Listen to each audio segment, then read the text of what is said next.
¿Cómo está? Comienza Temas del Día. Rapidito repasamos nuestra pregunta en Twitter. La vemos aquí en pantalla. Convocando a nuevas elecciones para el 10 de noviembre. Pedro Sánchez dijo que la ciudadanía ya ha dicho en 4 ocasiones que España quiere caminar por la senda progresista y que quiere avanzar con justicia social. Le preguntamos, ¿por qué no aceptó gobernar entonces con la izquierda? Opine.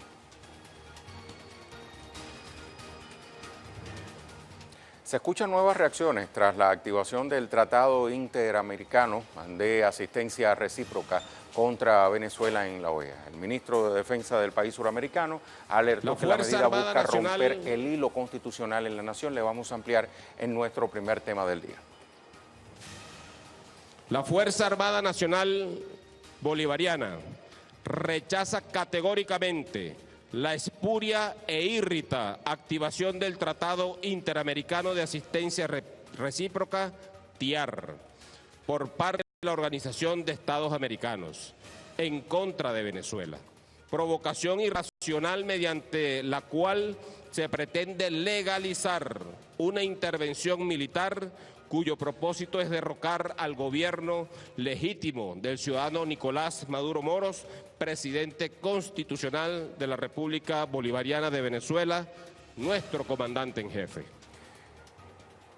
El ministro de Defensa de Venezuela, Vladimir Padrino López, acompañado del alto mando militar, calificó al TIAR como un instrumento obsoleto, anacrónico y de guerra. También alertó que el tratado es utilizado por el gobierno de Estados Unidos para agredir a pueblos de la región. Advirtió además que su activación podría tener consecuencias no solo para Venezuela, sino para el resto de Latinoamérica y el Caribe. En paralelo, la Fuerza Armada Nacional Bolivariana apoyó el proceso de diálogo nacional iniciado la víspera entre el gobierno y la oposición de Venezuela. Añadió que la iniciativa promovida por el presidente Nicolás Maduro desmantela cualquier plan para agredir al país a través del TIAR. En este momento ya ese tratado, con las partes dialogando, conversando, acordando, no tiene ningún sentido tampoco. Hay un diálogo nacional que desmonta por completo toda herramienta belicista contra Venezuela. Aprovechamos el momento para leer un comunicado que ha sido publicado por la Mesa de Diálogo Nacional de la República Bolivariana de Venezuela. Dice, como representantes del gobierno de la República Bolivariana de Venezuela y representantes de la oposición política venezolana que conformamos la Mesa Nacional de Diálogo, reiteramos que la firma del primer acuerdo de paz, entendimiento y convivencia está orientado a lograr la estabilidad política en el país con la firme intención de contribuir en la pronta solución de los problemas que aquejan a la población venezolana. Este acuerdo entre venezolanos permite que en el más breve plazo se adelanten soluciones a temas específicos que resultan determinantes para superar la actual crisis política, estableciendo elementos de orden institucional que han sido demandados por una significativa parte de la población venezolana y por parte de la comunidad internacional. El espíritu de esta Mesa Nacional es inclusivo, abierto y transparente, invocando desde su instalación la apertura y la convocatoria a todos los factores políticos nacionales y al mismo tiempo mostrando resultados puntuales y necesarios para generar la confianza y el avance que el país requiere. Esta Mesa Nacional forma parte de la solución política negociada, pacífica y sostenible entre los venezolanos y está abierta a la incorporación del resto de los factores políticos que puedan contribuir a una solución permanente y respetuosa de la voluntad popular. La normalización de las facultades de la Asamblea Nacional, la revisión de casos judiciales mediante la Comisión de la Verdad, la conformación de una nueva directiva del Consejo Nacional Electoral son asuntos que apuntan en la dirección correcta y tienden positivamente a destrabar nudos críticos que hasta el momento no se habían podido dilucidar. Invitamos en este sentido a la Unión Europea, a través de su Servicio Europeo de Acción Exterior y demás instituciones, a contribuir positivamente con este esfuerzo y mantener el equilibrio que demanda este histórico momento. Esperamos además que la Unión Europea respalde las vías pacíficas de solución política acordadas entre venezolanos y valore apropiadamente los resultados y la disposición de la Mesa Nacional. Del mismo modo que la Mesa Nacional se mantiene abierta a la incorporación de los distintos actores nacionales, invita también a la comunidad internacional a acompañar y a conocer este mecanismo con visión de apertura y con la mayor transparencia por parte de quienes han demostrado una preocupación genuina por el bienestar de nuestro país. Caracas, 17 de septiembre de 2019.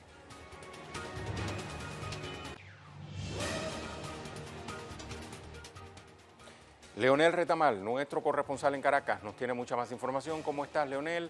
Vemos entonces que surgen nuevos pronunciamientos en el contexto del diálogo nacional y también el repudio crece contra la aplicación del TIAR. Amplíanos, por favor. Ajá. Rey, ¿qué tal? Muy buenas tardes. Te saludo desde Caracas. Como mencionas, ya son muchas las voces que se están sumando y están produciendo reacciones frente a lo que fue ayer esta mesa, la instauración de esta mesa de diálogo nacional que involucra al gobierno y a sectores de la oposición y que mantienen sus puertas abiertas, como señala el comunicado que tú acabas de leer, a que se incorporen otros sectores de la población.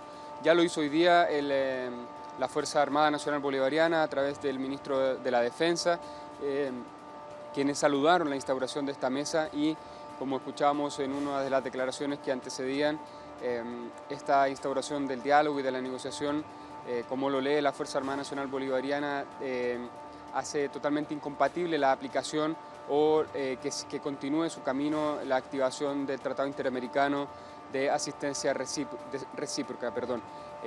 Los militares también señalaron que este era un mecanismo totalmente colonialista que solamente está inspirado en la doctrina Monroe de Estados Unidos versus la doctrina que inspira a la Fuerza Armada Nacional Bolivariana, que es la doctrina del bolivarianismo, de la integración latinoamericana, y por eso dice que es un mecanismo que es totalmente anacrónico, puesto que no se adecúa a los tiempos actuales que corren en Latinoamérica. Y un factor importante que hizo mucho énfasis el ministro tiene que ver con el hecho de que cualquier actitud o acto de desestabilización aquí en Venezuela sin duda va a tener efectos también en los países de la región y a nivel internacional. Y además rechazaron la justificación que se ha intentado establecer para activar el TIAR, que es un supuesto aval de parte de la Fuerza Armada Nacional Bolivariana a grupos irregulares que operarían en la frontera, y el ministro Padrino López señaló que eso es totalmente falso, que ahí es una falacia argumentar eso y que ellos se oponen a este tipo de tratados. Puso el caso también de cómo fue utilizado en su momento en la Guerra de las Malvinas y cómo no contribuyó a Argentina, sino a un ente foráneo como el caso de Gran Bretaña. Así que son las declaraciones que ya están surgiendo. Durante la mañana sesionó la Asamblea Nacional y la oposición, o este sector de la oposición liderado por Juan Guaidó, trató de menospreciar los avances de esta mesa, pero sin duda hoy el debate que se está tomando aquí en Venezuela y en el resto del mundo es los avances y las contribuciones que puede hacer esta mesa de diálogo que se instauró el día de ayer, Rey. Muchísimas gracias, Leonel. Vamos a conocer brevemente de qué se trata el TIAR.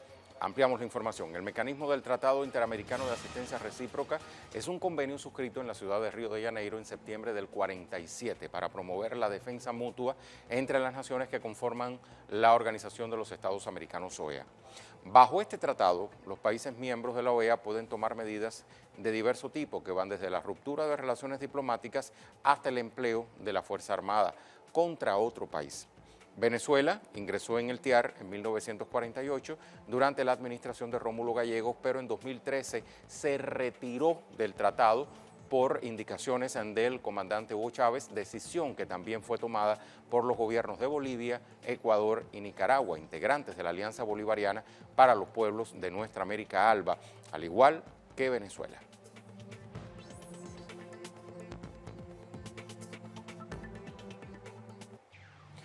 El pueblo venezolano rechaza entonces la activación del TIAR por la OEA contra este país suramericano.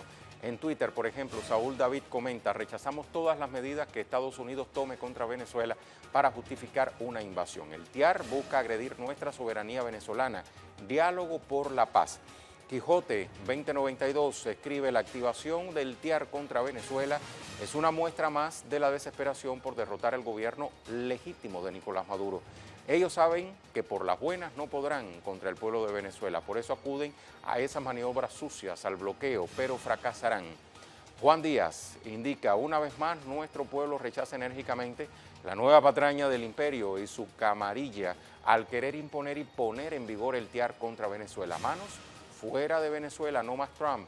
Somos Cuba, somos continuidad.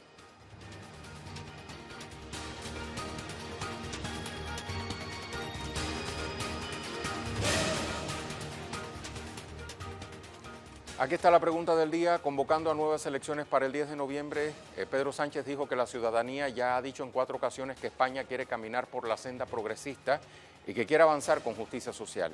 ¿Por qué no aceptó gobernar entonces con la izquierda? Opine.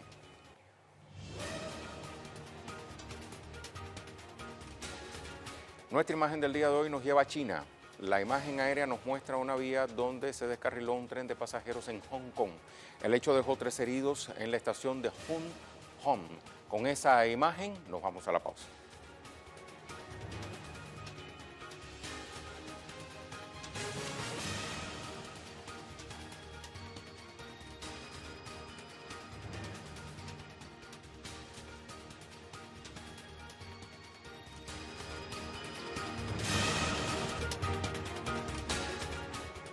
Desde que Nayib Bukele llegó a la presidencia de El Salvador el 1 de junio de este año, miles de empleados públicos han sido despedidos. Estas acciones son repudiadas por varios sectores. El Frente Farabundo Martí para la Liberación Nacional, FMLN, se solidarizó con estos trabajadores despedidos. Le vamos a contar más en nuestro segundo tema del día. Acompáñenos.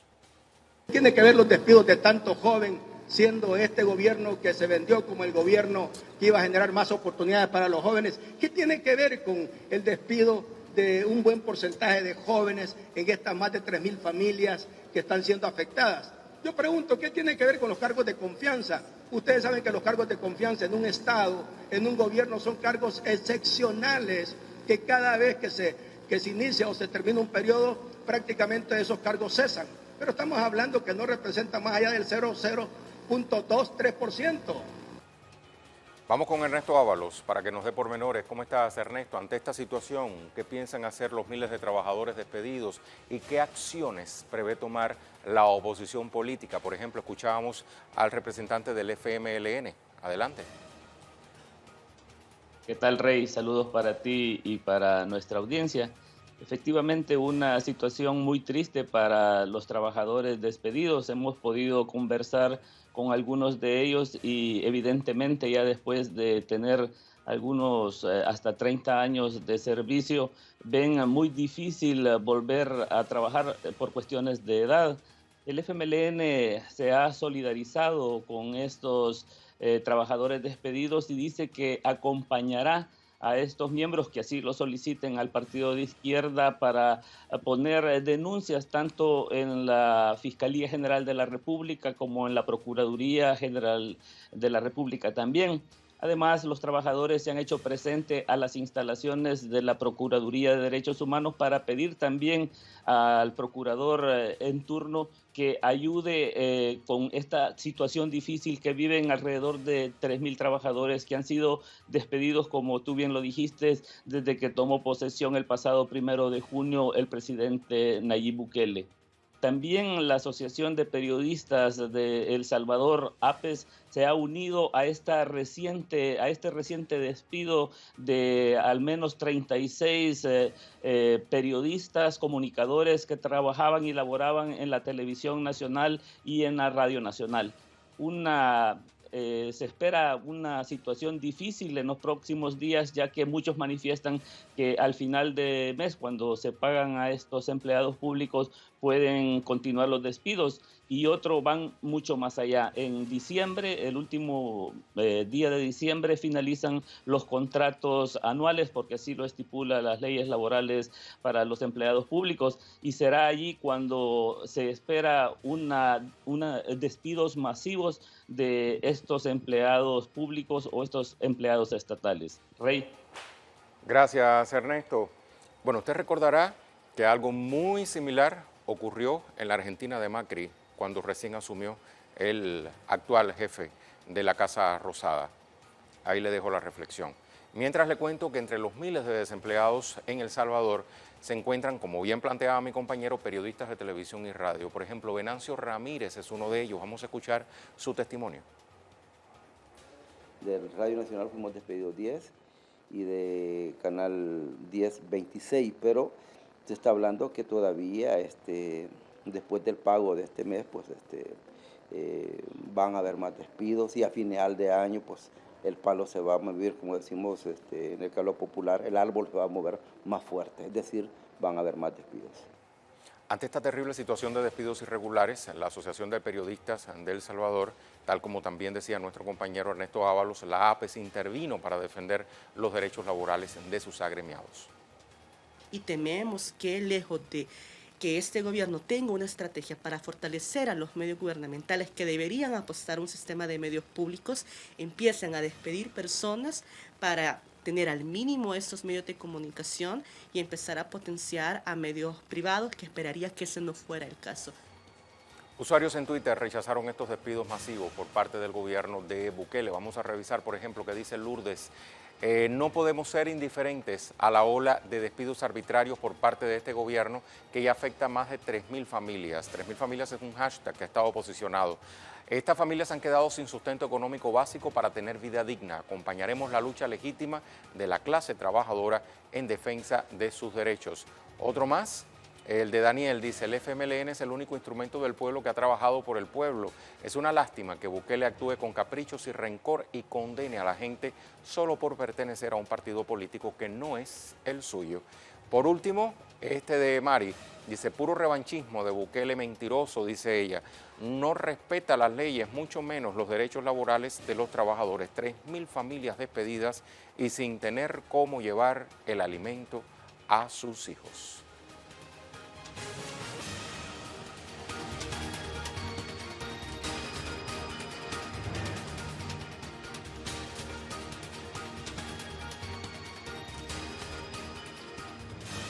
Le hablamos ahora de otros temas que también son noticia este martes. Revisamos las cuentas Twitter de nuestros corresponsales. Sabrina Rota, Argentina, una encuesta de proyección MIC le da al candidato del Frente de Todos, Alberto Fernández, una ventaja de 20 puntos sobre Mauricio Macri para las próximas elecciones del 27 de octubre.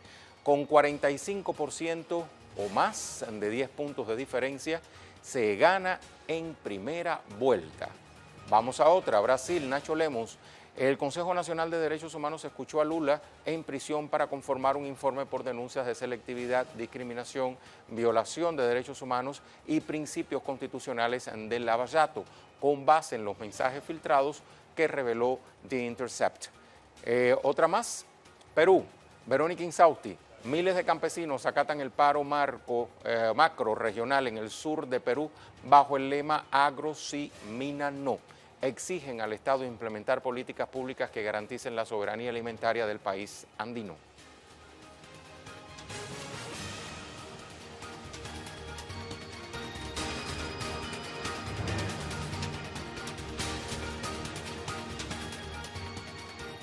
Nuestro tema en desarrollo se generó hace solo unas horas en España. Nuevamente habrá elecciones generales pautadas ahora para el próximo 10 de noviembre, tras fracasar los acuerdos de gobierno de Pedro Sánchez en el Congreso. Sergio Rodrigo, vía telefónica, nos tiene la ampliación. ¿Cómo va, Sergio? ¿Cómo reaccionan los principales líderes de los partidos políticos tras escuchar la locución de Sánchez?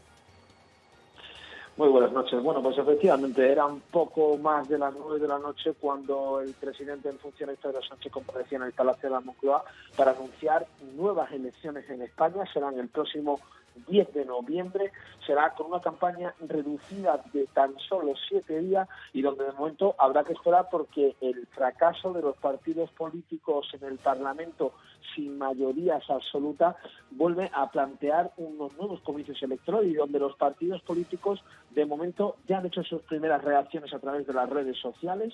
Unidas Podemos, el partido de izquierda liderado por Pablo Iglesias y que estaba en negociaciones constantes los últimos meses para conformar un gobierno, ha señalado su líder Pablo Iglesias que Pedro Sánchez tenía el mandato de formar gobierno, no lo quiso la arrogancia y el desprecio a las reglas básicas de una democracia parlamentaria se han impuesto sobre la sensatez. Son las declaraciones que hacía el líder de Unidas Podemos en las redes sociales. Por el otro lado, el Partido Popular ha señalado que Sánchez es el único responsable por llevarnos a las urnas el próximo 10 de noviembre, así lo ha señalado Pablo Casado, candidato del Partido Popular, y por otro lado Albert Rivera, que vivíamos durante toda la mañana de hoy prácticamente un juego de tenis en el que se pasaba la pelota entre el PSOE y Ciudadanos tratando de escenificar un acuerdo que finalmente no se cumplió. Insiste Albert Rivera en redes sociales que el PSOE vota en contra de nuestra iniciativa para impedir los indultos a los políticos separatistas.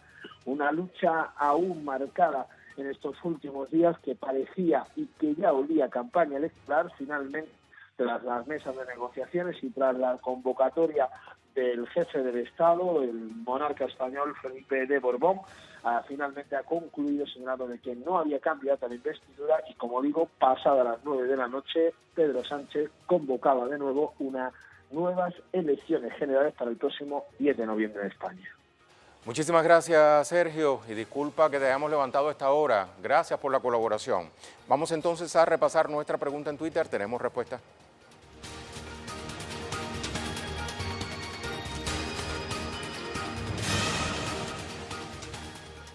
Ahí está la pregunta del día. Convocando a nuevas elecciones para el 10 de noviembre, Pedro Sánchez dijo que la ciudadanía ya ha dicho en 4 ocasiones que España quiere caminar por la senda progresista y que quiere avanzar con justicia social. ¿Por qué no aceptó gobernar entonces con la izquierda? Es la pregunta. Vamos a ver respuestas. La primera, la de Joan Ortiz, nuestro compañero de trabajo, que el sistema democrático permita a un terrible ambicioso quererse hacer con el poder a toda costa. Dice mucho de sí, del país y del individuo, pero es lo que quería. Otra respuesta, Alex Roda dice, quiere una izquierda light en el que solamente quede de izquierda el nombre, pero en la acción sea una derecha. Tercera respuesta, nos llega de Orlando, dice, la izquierda en España es inexistente, la división los hace invisibles, Pedro Sánchez es un cobarde que reculó cuando la realeza lo intimidó, España necesita un líder que no le tema la muerte, como García Lorca, que murió por defender la vida y su idea ante Franco. Por último, esta de Miguel Bolaño es un discurso retórico y demagógico, porque si de verdad quisieran el camino del progreso y bienestar para el pueblo español, hubieran buscado alianza con la izquierda y no con la derecha.